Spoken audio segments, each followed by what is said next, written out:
Berks County has not recovered from the 2008 downturn. And, well, one of the stats is only 2.6% of all the units in Berks County were built in 2010 or later. So they're recognizing there is a need for residential in Berks County. And I think you'll see changes in the near future coming out of the county planning as it relates to working with townships to adjust their ordinances to allow for more residential. It's not always Berks County. There's a lot of counties that have suffered. So what's your point about bringing out Berks County? My point is that in that study, Berks County was the lowest to recover of all the counties in the area, with the exception of Schuylkill County. That's what my point is. Well, we can't be responsible for the whole county, so. So Kind much of has irrelevant. changed between then and now, in every community. You're talking about 12 years. Yeah, and there hasn't been any residential in 12 years. That's what the point of the study was. We have new townhomes here on Main Street. Gordon, did you have something? Yeah, I just have a question. So Chief Stoltz and the others, maybe I'm ignorant to what I see here, but the amount of taxes that are gonna be generated for the township, will it be near enough to cover EMT and the police and the other infrastructure? The road that's gonna go around is gonna almost double the length of them, correct? Because if the township is gonna be responsible for that, that's more than doubling that. Is that taken into account? And also, on the school system as well, thrown in here is Robinson Elementary and Honeybrook Elementary. Are they gonna bus kids from here to those places in the schools? And what is the proposed number of residents? What is the feeling of how many are gonna be children? And so, the way I see it here, it is gonna be a tremendous load on the township, on the school system, and the EMT and everything else. Thank you. Well, Anyone else? Gordon, I can speak for the school. We currently bus students from Honeybrook. They bus them from Honeybrook to the Twin Valley Elementary Center. So How to many answer- proposed children in this residential area? How many do you propose are gonna be students? That'd be At least impossible to 200. figure out. I can't. There has to be At some least kind of a 200. ratio based on Yeah. residential It's, areas. 2-3 per house. no, it's really more like 0.67 per house. Seriously, they're all the childless I wouldn't people. buy that. What is the ratio of what's there right now? That I do not know. Well, it should be figured, we should know that. Yeah, the It's easy enough to figure out how many children come out of Penwoods in that residential area, how many children come out of the other per resident. If you convert Berks Homes to do the study, through what the planning commission recommended, you would probably get some of those answers.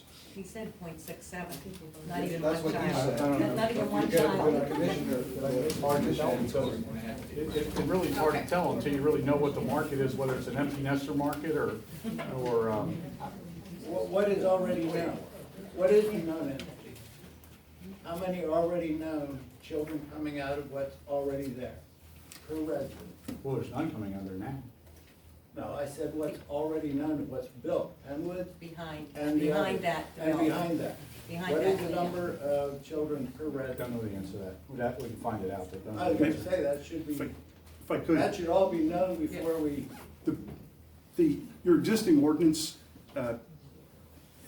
already provides that in 628, that a detailed impact evaluation of the effects on planned residential development, on municipal services, i.e. police, fire, recreation, public facilities, utilities, services, storm drainage, school district, transportation systems. The report shall be prepared by the development of the site under the planned residential development provisions and under conventional zoning. So again, that whole process is set out in your existing ordinance. We're not changing that with this proposed overlay. All of those issues are properly considered by the board and taken into account in whether or not you approve the project moving forward. But first, you have to have the permitted use to allow the development of a plan to get to the point where you're getting the detailed review of the impact on all those services and utilities. Can you just clarify, 628, the ILP? It is 628.13 site requirements. It's for the planned residential development ordinance. That's the part of It's the the PRD. overlay of what you're saying. Anyone else? Yes. I'm not here to say whether this is right or wrong, so I obviously have no idea. But I get what I'm hearing from the people, it sounds like they're asking for that $8,000 to be spent in order to come up with a plan. And to be quite frank with you, I don't understand why we wouldn't wanna do that. We spent $8,000 in worse ways here. All right, anyone else have any, yes, Lynn? I sat in about the same chair when there was more people here a number of years ago, when the warehouse scenario was being proposed, and there was a huge community turnout for that. And there was person after person stood up and said, please, don't do the warehouse, please do residential. Was that a warehouse or a distribution center? Distribution center, that big, whatever, that proposal. There was numerous people stood up in the audience and said, please, we need more residential, please don't do that big structure. And there was overwhelming support and desire expressed in this same room for that. Now that's happening, and it seems that there's just My response to that. point exactly, Lynn. I sat here too, and I heard it as well. And Mr. and Mrs. Byler, you were here as well. I mean, the opposition, excuse me, Sorry. the opposition of that warehouse, I mean, you guys had to feel terrible leaving here, didn't you? Now, here we are. Let me ask you, Mr. Byler, how old are you? I am 80. Oh. How old are you? 80 years old. All you want to do is you want to sell your property, and you want to take care of your family, make sure your family's taken care of, correct? Is that what it is? Yes. Okay, you tried the warehouse thing, I can guarantee you there were triple the amount of people in this room opposing that warehouse, and all we heard about was residential, residential. And here we are, we're talking about residential, and we're, you can't win. But let's just say, if any one of you people owned this 56 acres, who are we to sit there and tell you who to sell to? You know what, the planner, I get it, but you know what? I would rather see a development, a mixed residential. This catches everything. It catches some business, some strip malls, local businesses. You know what? Local businesses are the backbone of any community. And if you open that up to some strip malls with some businesses, who knows? Maybe we'll get some people from across the road to jump ship so he can lower his prices and we can fill that too. But when you're talking about office buildings, that's what you're talking about. We kicked the whole idea about warehouse. So now let's just say we're talking about medical buildings. We're talking about offices. You know what, since COVID started, I'm doing a job right now down at King of Prussia on Renaissance Boulevard, okay? There's probably 30 buildings down there. They're all office buildings. You know what? 14 of them are vacant, empty. You know why? Because people are working from home. So you're gonna bank on this property to be all commercial? I'm sorry, I'm not buying it. I mean, you're seeing everywhere. You guys shot down apartments, okay? It went before the planning commission, they said something about apartments. Apartments is what we need here. You look around at all the other communities, they're doing cluster houses. They're doing cluster apartments that are 5, 6 stories high. We don't wanna do that. We want it to be a little bit more classy. That's kind of what I envision, all right? But all these businesses, they need people. People don't wanna buy a house, they wanna rent. But everybody said, no, no, no, no. Gary, are these low-income apartments? I'd like to refer that to Mr. Farino, let him answer that question. But you guys shot that idea down. Why? Because you think you're gonna get hoodlums in here? Hoodlums aren't gonna be paying. What's your rent gonna be? We're proposing 1,500 to 1,700. You're not gonna get a second shifter in Morgan Corporation paying that kind of money on an apartment. It's not Section 8, it's not Section 16, whatever. It's decent apartments. So I'm not really sure where you're looking to go with this. I mean, I lived here my entire life. Do I love the airport? Absolutely. I mean, as a kid, we rode snowmobile up there. I mean, I don't want to see it go, but you know what? It's the inevitable. I didn't want to see Harvey and Mary Jane Stallsbush's farm go. I didn't want to see Phyllis and Nelson Gaiman, their property, go next to me. It was farmland. I loved it. But you know what, at the same time, not me on this board, but this board has preserved a lot of land in this community. If you look at the southwestern and southeastern side of our community, the Brubacher Farm, Glenn and Raymond and Paul Brubacher, they have hundreds of acres that are in agriculture preservation. Go to the southeast side, you have the Kurtz Farm. How many hundreds of acres are in that, Keith? A lot, all in agriculture preservation. So at the same time this board has allowed these developments, they've also allowed preservation. I mean, I get it that we don't want to see the airport go. I don't want to see the airport go. But if it comes down to me dealing with commercial over top of residential, I'm sorry. I gotta go with residential. That's not exactly what I heard about the airport, because I understand that there was a proposal given to the owners for the airport to stay the airport. But the owners turned it down because it wasn't enough money there. No, the owners did not, you can't say that they turned it down. They came to us after agreement of sale was made, and you don't go back on your word. I will respect correct that. That is absolutely true. Anyone else have any comments? It still goes down to fixed zoning, and then, rather than overlaying the zoning, doing what they want, fix the zoning, and then you can get Do something you know why we else. didn't fix the zoning? I'm gonna tell you why we didn't fix the zoning. Back in 2017, when this whole warehouse thing started, we beat it around the bush about it, okay? For us to change the zoning, we would have to set the guidelines for this entire development. This board was not set up to do that. Neither was our planning commission, okay? I'm not busting our planning commission, but some of them don't even know how to read a blueprint, because I've seen it come before us and stuff was missed.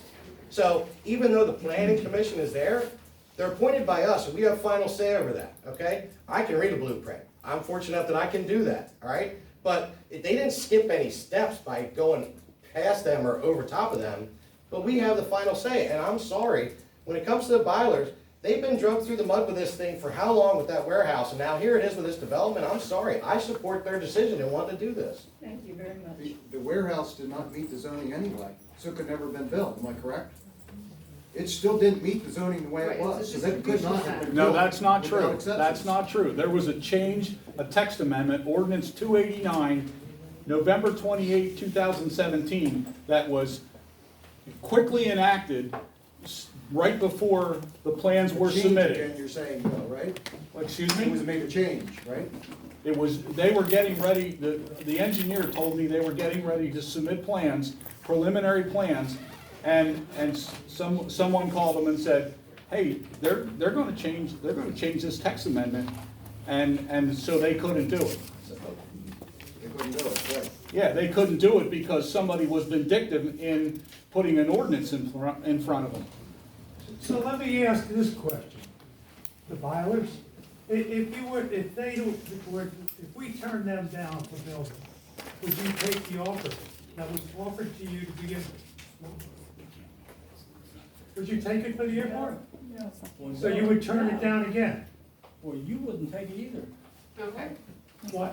Well, I'm not in the position for that, but I can guarantee that if I owned an airport and it was that much in need of the community, I would probably think about it.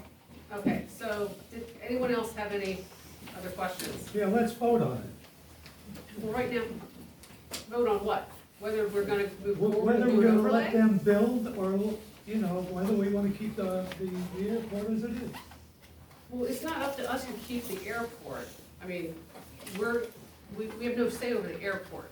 All right, We're here so- to decide Okay, whether decide we wanna whether or not change the it's- zoning over there to accommodate them to make the most money they can on the property. So, any other questions? I have a question regarding the traffic, and where the traffic study was done. I realize you grew up in this area. I grew up next town over Eagle. It's a nightmare. Yeah. That has turned into a nightmare because the supervisors didn't do their job properly. And it all goes back to that. Do we want that coming west? So, That's gonna be my first question, and then my next question, and then you can answer. Was any traffic study done on the west side of 10? so the answer to, there has not been traffic studies done at this point. Obviously, in order to advance a traffic study, there needs to be a real project. This zoning is dependent on a real project. If the project moves forward as described, we have to go to both PennDOT and before the township engineers with a traffic study with all the requirements of both. To your point on studies being done, my office, other offices have done recent studies on both the east and west end of the site. We know the area. The point is with traffic, I'm not here saying we don't need to study traffic and Route 23 is not a busy corridor. What our point is with this application is looking at what the by right uses are on that site with commercial and retail that could be there and what that traffic is versus what's proposed. The residential is a much less intense generator from a traffic perspective. So that property ultimately is gonna be developed. Residential is less traffic than what could be at that site. As far as the traffic study, that is to come, and there's a slew of regulations and third-party reviews that will be done. And then my comment to you, the supervisors, and Paul Jr., you would know best. What's it like here on a Friday afternoon in the summer? Oh, I know. It's a nightmare. I have a business on the west end, and I kid you not, I can sit there for 7 to 9 minutes at 5 o'clock, 6 o'clock, just to get out of my parking lot and go west to New Holland. It's a nightmare. Well, And there's no reason. It's and I not mean, like even there's an like, even accident. like or you anything. said, I mean, like, even with figures, I mean, with commercial, you could get the possibility of getting more traffic. But now, I think you guys were gonna talk about light timing as well, weren't you? Yeah, so not get into a lot of details. We did look at the traffic lights from Twin Valley Road all the way up through Route 10 at Windmill and Wawa. Several traffic lights are there. Most of them are operating independently, not working with the adjacent signals from a progression standpoint. We have access to PennDOT's database on traffic signal maintenance and when they've been revised. Most of these signals have not been touched in 5 years, some of them 10 years. So they're not operating optimally even under their existing configuration. So point being is, we think just with modernization of some of the traffic signal equipment out here, there's improvements that could be made with this development. The developer has said, obviously, through traffic studies, that is, again, something to be looked at. But yes, to your point, there's a lot of outdated equipment here that just optimizing that would help traffic in general. Nothing has changed here in the past 5 or 10 years on Main Street. Nothing has changed, so I don't think it's going to make that big of a difference. I really You're don't. entitled to your opinion. Yeah. Well, my question would be, we can do these traffic studies, and you can make your recommendations to PennDOT, but who pays for this? The developer. He's gonna pay for all the traffic lights. The developer, so Or through. the way the process works is we will go in and we'll work out scope for the traffic study, the intersection to be studied, the time periods to be studied. We'll do that. PennDOT has regulations and the township has regulations. Improvements are put in place based upon impacts that are created by development. So the purpose of a traffic study is not to come in and say that an individual development is responsible for curing all of the existing traffic issues that exist. You wouldn't have development if that occurred, you're talking millions of dollars. So what the standards are is you come in and look at particular intersections, there's standards, like I said, township, PennDOT both have their own standards.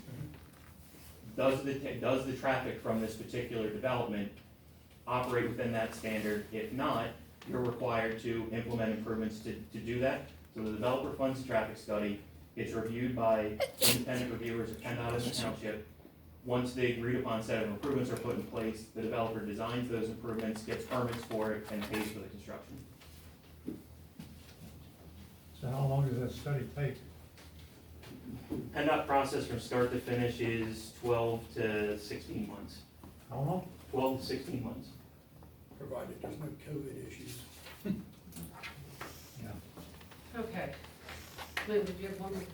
Yeah, I just find it fascinating that traffic increase is a point of contention. Because the property will be sold, it will be developed for something, and there will be more traffic. That's a given. So to think, or to argue that Burke's Home's building something there, an increase from that is gonna be a problem, as a point of them not doing it, is a moot point, because something's gonna happen on that property, and traffic will increase. So, I am on record here and in the planning commission as being in favor of Burke's Homes developing it. They're local, they're part of our community, and I trust them to do as good a job as possible can be done. Okay. Are we done with comments? I want to get Scott to put some input. So, I had some concerns with the traffic before they spoke, and I think a lot of what they just said actually helped clarify some of the questions I had. I think, as Eric was saying. Can you talk up loud? We can't hear you. As Eric was saying, I think you said it was what, maybe 1,900 for the vehicle trips for the residential portion. There is the 7.5 acres there that is additionally a commercial of some sort or whatever could fit into the IOP at that point. Is there an idea of what kind of traffic? I know that you gave comparable trips for other lots that could be built in there if it was just picking and choosing. Is there a thought of what traffic would come from that commercial as well? There is not yet. The reason we didn't present that, Scott, was because that piece is IOP regardless. So the zoning the amendment for the zoning and the overlay, it's really that 8 acres is irrelevant to the traffic. To your point, yes, there will be some form of commercial with the mixed-use component that would be factored in. What we were trying to get across with the presentation was of the 56 acres that's under consideration, showing basically what's proposed versus what could theoretically be there under by right uses. But yes, to your point, that 8 acres that front 23 will ultimately be some type of commercial use generating traffic. And thank you. The questions I had for that, and some of that feeds to it, the IOP district still applies to that commercial, so there's gonna be that traffic. Really, PennDOT's gonna somewhat dictate what signals are gonna be improved as part of this project. The township's ordinances are somewhat limited other than the traffic signals that really front this property, which at this point it's one, and there's gonna be another creation of an intersection there. The concern was what is gonna drive them to be able to look at that. It sounds as if they're committed to looking at the corridor of 23, which I think is a good starting point. I don't know how much there is a commitment to do so, but to hear them say that today, that's definitely a step in the right direction, especially with traffic, because something that I think really does need to be done there for everything we've just heard. I had comments to the ordinance itself, and that I didn't necessarily see the drawing until recent, so I was drawing some conclusions that I don't think are there based off of this, based off of the drawing, but I have some concerns of what's in the overlay, in that it allows for streets that aren't being proposed and I don't think are desired by the township. And I think for that reason, it wouldn't necessarily be recommended to have the service street description that's in there. I'm kind of speaking to specific items in the ordinance, just that's what was requested to do, and that's what's kind of looking at. I think to that same point, it allows for uses of, what's proposed on the plan is single-family detached dwellings and townhouses. I think the parking seems adequate for those uses, but it also allows for single-family semi-detached, two-family detached, two-family semi-detached, which drops the requirements for parking down, so 2 parkings per unit. And if that's not proposed here, I don't necessarily see that it should be included, because it's only gonna lead to a possible alteration to the plan that is permitted, but then could come in later and then be seen differently to the parking that's available. Now, what are the widths of the street per the ordinance? I think the intent is to stick with what's in there, as a 28-foot wide cartway, which is comparable to the Mill Street development. And that is parking on one side? And it's parking on one side. I misinterpreted the second section here that talks about service streets of only 18-foot wide. Although that's in there, that actually just mimics what's in the PRD. That's not intended to be built here. So in my opinion, it's almost not, I think that should be struck, because I don't think that's gonna be desirable at any time if that were to be developed, to have that. I don't think the intention is to have that there, and I don't think there's really the intention to, there should be the intention to have it in the ordinance then. I think the parking on one side provides the additional parking that you would kind of look for in a development like that.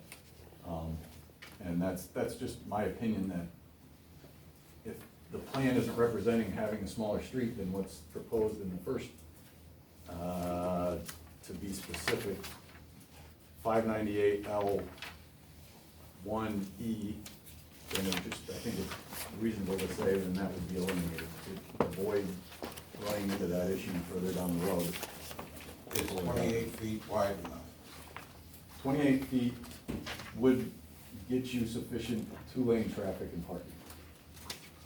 I think to that point, most streets, most street requirements by ordinance are 33 foot wide, but this is mimicking a somewhat modified PRD, which the PRD allows it to go much less than that 28, or actually, it allows it to go that 28 foot, I should say that.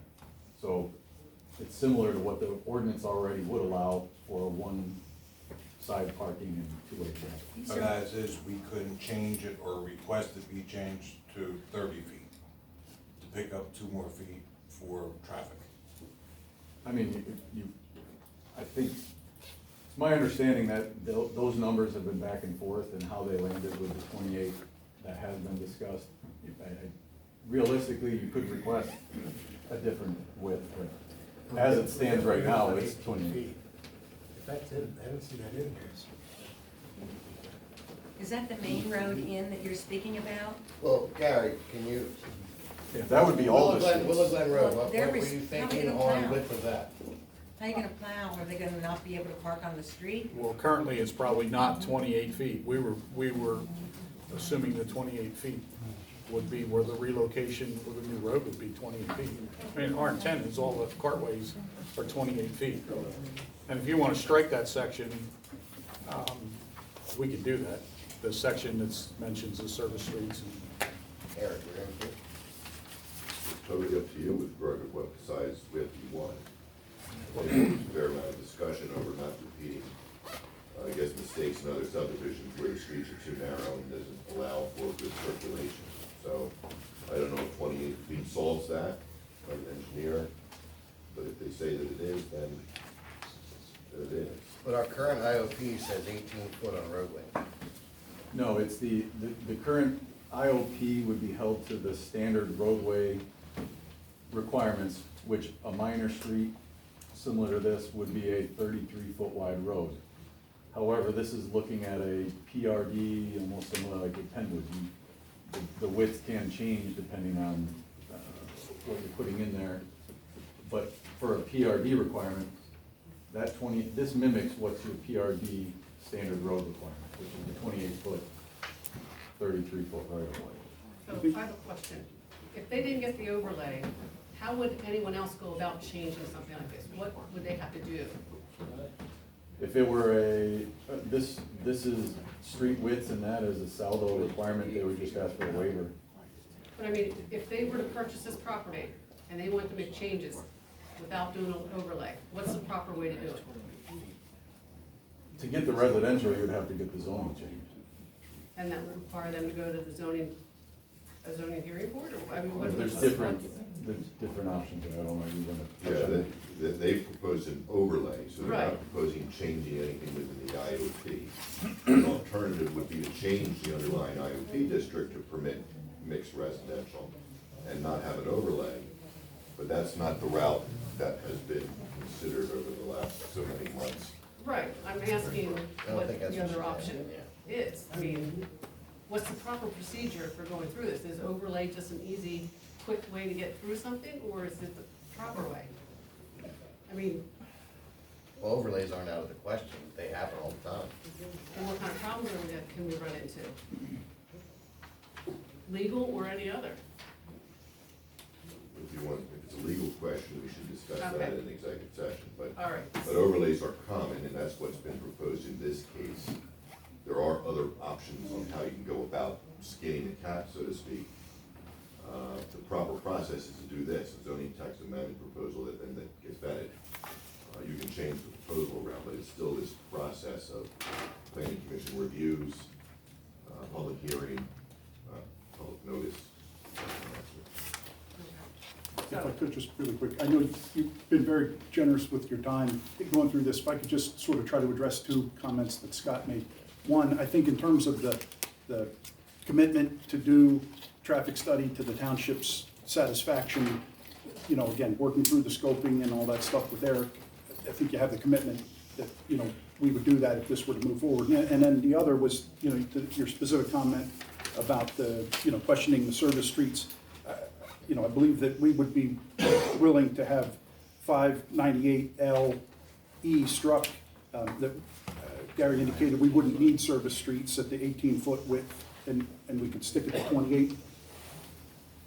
We could stick it at the width that's set out in paragraph D above, at a 33-foot right-of-way and a 28-foot cartway width, if that makes it more palatable. Okay, and then I'm gonna make a comment. So, this property right here, there's no water issues at all. And I know what's gonna happen. When the water starts coming down here, all I'm gonna hear is, oh, we complied with stormwater. And we've had this throughout the township. We've been in a lawsuit with others that had, when homes were built and the water went downhill, that they had no recourse because everyone followed the stormwater. But it doesn't help the person who's getting the water on the property or change their property. I just want that on record. It can be addressed with adding inlets right on just off your I property. mean, having collect it. that the houses come right up to the property, I mean, where's all the water gonna go? Right, I mean, that's a whole nother issue. Yeah, I think what I was saying was, you know, some other folks brought that to our attention that, you know, those three houses or two houses there that are right up against your property, probably we should go back to what we had on the original plan, which it kind of came straight across or eliminate the units. But the way to collect the water would be on the development side to add inlets to collect the I water. understand all that, but when they don't work, then there's still no recourse for the property owner who's getting dumped on because you followed the stormwater management. So that's my concern. I still think we should go with the planner that was referred over to us. I mean, there's no reason not to. Like Terry said, we've wasted more money on other stuff.